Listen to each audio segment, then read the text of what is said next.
Hello and good evening, everybody. Hope you're ready for some more cognitive behavior therapy, because I know I am. Let's dive right in, shall we? Chapter 7: Wellness Behaviors and Why You Need Them. When we talk about wellness, we are referring to our psychological well-being. Believe it or not, being well doesn't just happen. Every day we are engaged in numerous behaviors that help to keep us mentally healthy, resilient, without even knowing it. So which behaviors are wellness ones? Okay. It's got some bullet points here. I won't show you, but I'll try and number them. Number 1, eating a healthy, balanced diet. Okay. Regular physical exercise. Now that's something I actually do. Enough sleep. 8 hours per night is the recommendation.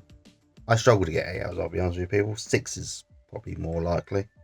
I mean, I try to get more, but it's hard. Keep waking up. Maintaining good physical hygiene. Yeah, I'm relatively clean. Number 5, connecting regularly with close friends and family. Okay, I don't do that one. I don't really connect with people. Should do, really. Number 6, spend a little time each day outdoors. Okay, that's one I do. That is one I do. Number 7, taking pride, whatever that means, in your appearance. Okay, I don't really bother that. I'll be honest with you. I don't really worry about how I look half the time. I know I should, but I don't. That's one I really need to get into. Number 8, maintain a tidy and clean living environment. I'll do that. It's tidy-ish, cleanish, and living-ish. And lastly, taking some time each day for yourself, whether that be reading a chapter of your book or sitting and relaxing on your own.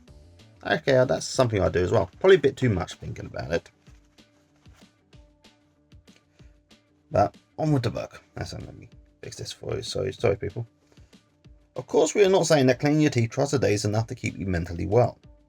However, all of your wellness behaviors work together and cumulatively. I'll have the word written on the screen. Maintain your overall sense of well-being.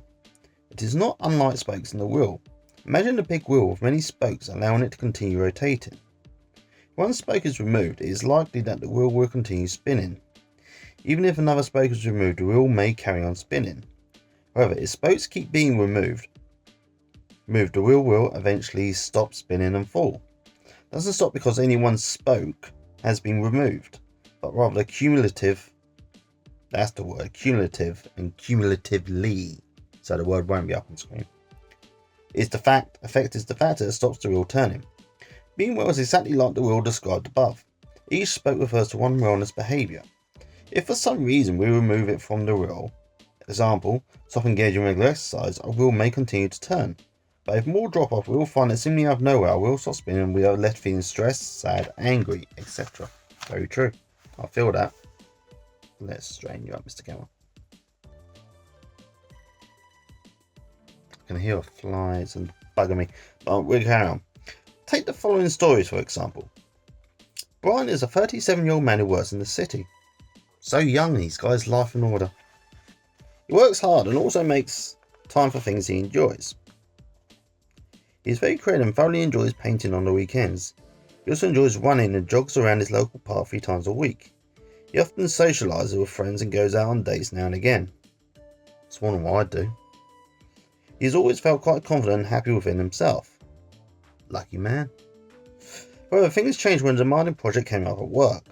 Brian found himself getting quite stressed and he was finding it difficult to switch off and noticed that he wasn't sleeping very well. Because he was working consistently late, he stopped jogging and didn't feel that he had time for painting. When he did have time at home, he would avoid calls from friends and family because he felt too exhausted. He'd just sit at home in front of the TV, which actually didn't make him feel any better. So he was spending lots of time at work, he was having difficulty concentrating and wasn't being very productive, which added to his distress. He no longer felt confident in his abilities and was feeling a sense of hopelessness. Brian eventually decided to see a psychologist as he didn't feel able to cope. I can tell you now Brian's problem. He worked too much. And I know that's hypocritical of me to say because I'm not much of a working person, but it's true. When you work, you need to work to live. You work in order to live. You don't live in order to work. At the end of the day, your boss will not appreciate it. In my experience, if you go the extra mile and always put in extra effort, it just becomes the standard, the norm. And when you no longer achieve that standard norm, questions will be asked. And you won't get a pay rise for it. You're not likely to get that promotion either. Instead, it will just get you more work, more responsibility. And all for the same as what you was getting before. Not that I'm saying you should just be stagnant, of course, and do nothing, but just be careful out there with what you actually do. Back to the book. Hopefully, this example demonstrates that each spoke in our wellness wheel is helping us to cope more effectively when we come against difficult and stressful situations. Though Brian did have a demanding project at work which would generate stress, his behavioural reaction to this actually made the situation worse. In fact, the times when we feel that we don't have time to paint, see a friend, or do a workout are often when we need to do it the most. These things allow us to switch off, re-energise and work better. That is very true, but at the same time I understand. I understand why working late caused Brian so many problems, because you just feel knackered. I've done this before where you've done long hours and all you really want to do is sit down in front of the TV, in front of the computer, whatever it is, and just switch off. It's not technically a good thing to do, but at the time it's all you want to do. But sometimes it's good to do. Sometimes it's good to just switch off. But it's good to isolate yourself sometimes, but don't do it too much, okay? Don't make the mistake I did, okay? I spent a lot of time isolating myself in the world, and now I'm regretting it because I'm finding it hard to unisolate myself. And that's partially where this comes in. It's the fixing of me. Right. Exercise 7.1.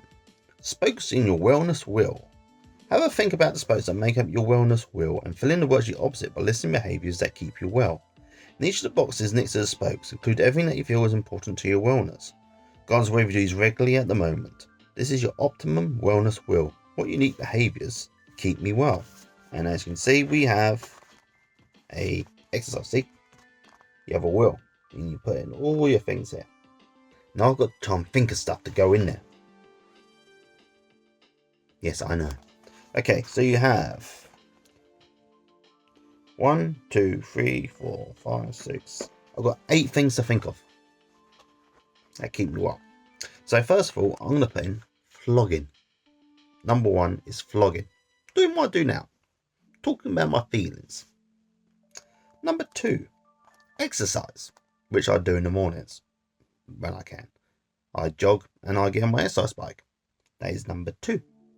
I will admit the urge to do it is not always there, but it does make me feel better when I do it. Number 3, walking. As you know, I love walking.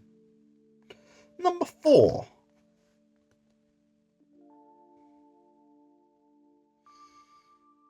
learning German. That is something I am doing. And I do feel better when I've done it. I really do. I'm going to struggle for the next one because I don't really have much else in my life. I mean, I could say when I'm on my laptop doing something that makes me feel good, it's nice, but to be fair, I do that way too much. Number 5, snooker with dad. There you go, snooker with dad. We play snooker and we have a little drink afterwards. It's fun. Number 6, going to see my local football team Lancing play. Okay, and these 2 things I do. What else do I do? There's wellness. That doesn't involve doom scrolling or a screen. I don't listen to a lot of music nowadays. I mean, most of the stuff I listen to is mostly when I'm walking anyway. So this is hard. So I'm going to put in reading, because I do occasionally read books. In fact, I'm going to show you the book I'm reading right now. This is my current book. You mean I'm not lazy, stupid or crazy? Okay, I'm not very far into it at the moment, but You get the idea. Actually, this is going to be a subject for a future video where I talk about things. Right. My back's starting to hurt now. So, let's keep this simple. Well, that's not a bad view. Right. Back to it. Did I do number 8? I don't think I did. Number 8. Gotta think of one more. Help me out here, people, because I can't think of one. Don't really have hobbies. Should really have a hobby. I suppose walking is a hobby. I'll do that on my own. I've already mentioned that. Making bread. There you go. Making bread. I have a bread maker, as you know, and making bread is number 8 for me.